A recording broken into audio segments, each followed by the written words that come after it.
মুহররম মাসের একটা বিশেষ দিন আছে, নাম হলো আশুরা। আশুরা কয় তারিখকে বলা হয় ভাই? মুহররমের 10 তারিখকে বলা হয়। সেই মুহররম মাসের 10 তারিখ হলো কি? আশুরা।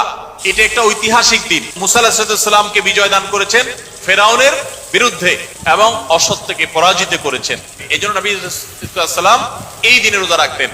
আশুরার দিনে রোজা রাখাটাও সুন্নাত। এই আশুরার দিনে যে রোজা রাখা, এটা আবার দুইটা রোজা আমরা জানি, 9 আর 10, আর না হলে 10 আর 11। তবে সবচেয়ে উত্তম হয় 9 আর 10, কারণ নবী সাল্লাল্লাহু আলাইহি ওয়াসাল্লাম যে বছর দুনিয়া থেকে চলে গেছেন সেই বছর তিনি বলেছেন, যদি আমি সামনের বছর বেঁচে থাকি তাহলে সামনের বছর আমি জিলহজের আশুরা রোজাগুলো যখন রাখবো, জিলহজ নয় আশুরা রোজা যখন রাখবো, তখন মুহররমের 9 আর 10 রাখবো। এটা তার আকাঙ্ক্ষা ছিল, কিন্তু সেই তৌফিক তিনি পান নাই, আল্লাহ তাকে দুনিয়া থেকে নিয়ে গেছেন তার আগে। তো এই জন্য উত্তম হলো আশুরা রোজা রাখলে 9 এবং 10 রাখা। যদি সেটা না পারেন তাহলে অপশন নম্বর 2, 10 এবং 11।